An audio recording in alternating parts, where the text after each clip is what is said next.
इस वीडियो में हम देखेंगे कि कैसे हम एग्जिस्टिंग नेक्स्ट.जेएस प्रोजेक्ट के अंदर टेलविंड को सेटअप कर सकते हैं। मान लो कि हमने स्टार्ट किया था तो हमने डिसाइड किया था कि हम इस प्रोजेक्ट के अंदर टेलविंड नहीं यूज़ करेंगे, लेकिन कुछ दिन बाद हम डिसाइड करते हैं कि टेलविंड यूज़ करेंगे। तो उस वाले केस में हम कैसे सेटअप कर सकते हैं टेलविंड को। ठीक है, तो ये हमारा वही वाला प्रोजेक्ट है जब हमने सास पढ़ा था ना, तो सास का यूज़ करके जो हमने सीखा था वही वाला प्रोजेक्ट है, उसी में हम कंटिन्यू करेंगे क्योंकि यहाँ पर टेलविंड का सेटअप नहीं है। अगर हम अपने पैकेज.json के अंदर आ जाएंगे तो यहाँ पर टेलविंड नहीं इंस्टॉल है। इस प्रोजेक्ट के अंदर हम टेलविंड इंस्टॉल करेंगे। तो चलो इंस्टॉल करते हैं। और टेलविंड जब इंस्टॉल करते हैं तो ये जो डिफ़ॉल्ट स्टाइल्स होती है उसको कुछ ओवरराइट करता है, यानी कि जब हमारा टेलविंड का प्रॉपर सेटअप हो जाएगा तो हमारी स्टाइल्स यहाँ से ब्रेक होंगी, कुछ ना कुछ यहाँ पे अंतर आएगा। ठीक है, तो यहाँ पे हम टेलविंड को इंस्टॉल करने के लिए हम टेलविंड वेबसाइट के ऊपर जाएंगे और टेलविंड CSS वर्जन 4 इसके ऊपर क्लिक कर सकते हैं। और यहाँ पर नहीं क्लिक करेंगे, हम यहाँ पर आते हैं और यहाँ पे गेट स्टार्टेड के ऊपर क्लिक करेंगे। गेट स्टार्टेड में हमें यहाँ पे फ्रेमवर्क्स गाइड के ऊपर जाना है, इधर नेक्स्ट.जेएस सेलेक्ट करना है और ये वाला ऑप्शन हमें नहीं करना है। ठीक है, ये वाला तो हमने लास्ट वीडियो में देख लिया था कि कैसे हम यहाँ पे टाइपस्क्रिप्ट या तो फ्लैग दे के कर सकते हैं या तो हम टाइपस्क्रिप्ट को सेलेक्ट कर सकते हैं।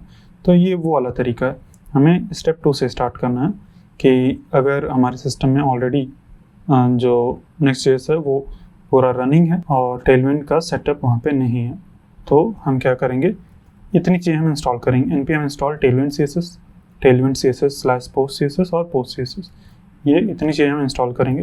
अपना सर्वर हम स्टॉप करके ये कमांड रन करते हैं। फिर इसके बाद हमें क्या करना है, post.css.mjs नाम की एक फ़ाइल क्रिएट करनी है। इसको भी मैं कॉपी कर लेता हूँ और यहाँ पे हम एक फ़ाइल क्रिएट करेंगे post.css.mjs। सबसे बाहर क्रिएट करना है, एकदम रूट के अंदर, प्रोजेक्ट के रूट के अंदर क्रिएट करना है। और इसके अंदर हमें इतना कोड लिख देना है। ये पूरा कोड कॉपी कर लेंगे और लिख देंगे। ठीक है, इतना हो गया। अब एक लाइन लास्ट हमें लिखना है जो कि है अपने global.css फाइल के अंदर ये टेलविंड का डायरेक्टिव ऐड करना है। इधर हम global.css के अंदर आ जाएंगे और इधर हम ये डायरेक्टिव ऐड करेंगे। अगर अभी तक जो हमने किया है, अगर हम अभी अपना सर्वर स्टार्ट करेंगे तो अभी ये वर्क नहीं करेगा। ये लास्ट स्टेप है, इसको हमें करना है। ठीक है, तो अब अगर हम npm run dev करेंगे तो हमारा टेलविंड वर्क करने लगेगा। ठीक है, और कुछ स्टाइल्स हमें ब्रेक होती हुई दिखेंगी। एक बार हम रिफ्रेश करते हैं, जिससे कि h1 का साइज छोटा हो जाएगा, या देखो छोटा नहीं हुआ, हल्का सा पतला हो गया। ठीक है, ज़्यादा ब्रेक नहीं हुआ है, हल्का सा इसका फॉन्ट वेट जो है वो नॉर्मल हो गया है। ठीक है, क्योंकि हमने अपने h1 को अलग से फॉन्ट साइज दिया होगा। यहाँ पर global.css के अंदर या फिर module.css के अंदर कहीं तो हमने उसका फॉन्ट साइज अलग से दिया होगा। यहाँ पर h1 का कोई फॉन्ट साइज दिया होगा, इसीलिए उसका साइज छोटा नहीं हुआ, नहीं तो छोटा हो जाता। एक बार हम चेक कर लेते हैं।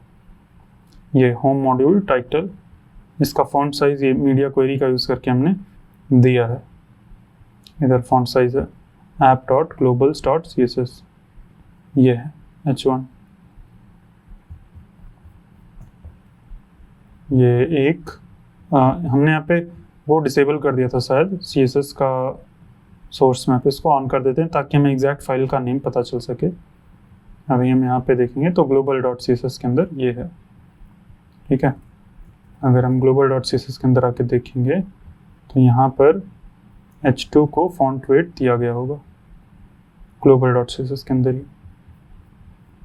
ये h2 नहीं, h1 को। इधर अगर फॉन्ट साइज नहीं दिया गया होता, ये है, अगर हम इसको हटा दें फॉन्ट साइज को तो इसका फॉन्ट साइज भी छोटा हो जाएगा। इधर ये देखो छोटा हो गया। मीडिया क्वेरी के अंदर भी दिया गया, तो इसको अभी हम छोड़ देते हैं। और हमारा टेलविंड अब सेटअप हो चुका है। हम टेलविंड को टेस्ट करते हैं। यहाँ पर हम होम पेज के अंदर आएंगे और इस h1 के नीचे एक मैं h2 दे देता हूँ, h2, और हेलो वर्ल्ड लिख देते हैं। और क्लास नेम यहाँ पे मैं BG, और अभी सेशन नहीं आ रहा है। इधर मैं कंट्रोल स्पेस अगर प्रेस कर रहा हूँ तो कोई सेशन नहीं आ रहा है। अगर मैं चाहिए कि सेशन आए तो हम एक बार अपना ये पूरा रिलोड कर लेंगे विंडो। ये यहाँ पे आपको रिलोड विंडो सर्च करना है, ऐसे रिलोड विंडो, और रिलोड कर लेना है प्रॉपर। पूरा सेटअप करने के बाद रिलोड करना है, पहले रिलोड नहीं कर लेना। हमने पूरा सेटअप कर लिया, अब हमने रिलोड किया तो ये सजेशन दिखाना चाहिए। इसको थोड़ा सा टाइम लगेगा, ये देखो सजेशन दिखने लगा। हम कोई भी यहाँ पे कलर सेट कर सकते हैं, जैसे कि BG एम्बर, ये बैकग्राउंड में सेट कर दिया है, और ये H1 आया है और मतलब H2 आया है, और इसके ऊपर स्टाइल नहीं अप्लाई हो रही है। अगर हम रिफ्रेश करते हैं, अच्छा हमने अपना सर्वर ही नहीं स्टार्ट किया, npm run dev एक बार दोबारा से करेंगे, ठीक है। एक बार रिफ्रेश करते हैं और वो स्टाइल काम करनी चाहिए। ये देखो हमारी स्टाइल जो हमने BG एम्बर दिया था ना, वो काम कर रही है, ठीक है। तो हमने यहाँ पे एग्जिस्टिंग प्रोजेक्ट के अंदर भी टेलविंड को सेटअप कर लिया। ज़्यादा कुछ नहीं है, बहुत ही सिंपल सा है, 2-3 स्टेप्स हैं और सेटअप कर लेना हमें। और ये हम जो यूज़ कर रहे हैं टेलविंड का वर्जन, यहाँ पर हम टेलविंड का वर्जन 4.1 यूज़ कर रहे हैं, यानी कि वर्जन 4। तो यहाँ पर भी जैसे हमने लास्ट वीडियो में देखा था ना, ग्लोबल CSS के अंदर हमें @theme लिख के कस्टमाइज़ करना है, वैसे यहाँ पर भी हमें कस्टमाइज़ करना है, तो उसमें कोई भी डिफरेंस नहीं है, ठीक है। तो ये हो गए कुछ अलग अलग तरीके जिनका यूज़ करके हम अपने Next.js एप्लीकेशन को स्टाइल कर सकते हैं। और हमने देख लिया कि कैसे मॉड्यूल CSS का यूज़ कर सकते हैं, कैसे प्लेन CSS का यूज़ कर सकते हैं, क्या क्या हमें ध्यान रखनी चाहिए अगर हम प्लेन CSS को यूज़ कर रहे हैं। तो हमने देख लिया कैसे Sass को यूज़ करते हैं, कैसे टेलविंड को यूज़ करते हैं, कैसे एग्जिस्टिंग प्रोजेक्ट के अंदर टेलविंड को सेटअप करना है, ये सारी चीज़ें हमने देख ली हैं। अब इसके बाद अगर आप चाहें तो आप एक्सप्लोर कर सकते हैं जो कंपोनेंट लाइब्रेरीज होती हैं।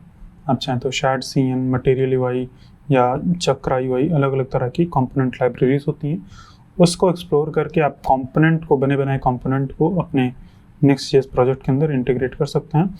वो सारी चीज़ें हम इस कोर्स के अंदर नहीं देखेंगे, क्योंकि वो सारी चीज़ें एकदम सेपरेट हैं, वो मेनली स्टाइल से रिलेटेड है, Next.js से रिलेटेड नहीं है। वो जैसे ShadCN है तो वो अपने आप में एक सेपरेट चीज़ है, ठीक है, वो Next.js का पार्ट नहीं है, उसको हम कहीं भी यूज़ कर सकते हैं। तो इसीलिए हम उस चीज़ को यहाँ पे नहीं देखेंगे। अगर आप चाहें तो उसको एक्सप्लोर कर सकते हैं, खुद से देख सकते हैं। और नेक्स्ट वीडियो में हम देखेंगे कि कैसे हम इमेज कंपोनेंट को यूज़ कर सकते हैं। Next.js हमें एक इमेज कंपोनेंट प्रोवाइड करता है, कैसे हमें उसको प्रॉपरली यूज़ करना चाहिए ताकि हमारी जो इमेजेस हैं वो ऑप्टिमाइज हो सकें। इसके बाद हमारा ये Next.js का जो फ्रंट एंड वाला हिस्सा है वो कंप्लीट हो जाएगा। तो मुझे उम्मीद है कि आपको ये वीडियो अच्छा लगा होगा। आप ऐसे सीखते रहिए, पढ़ते रहिए। हम लोग मिलते हैं नेक्स्ट वीडियो में।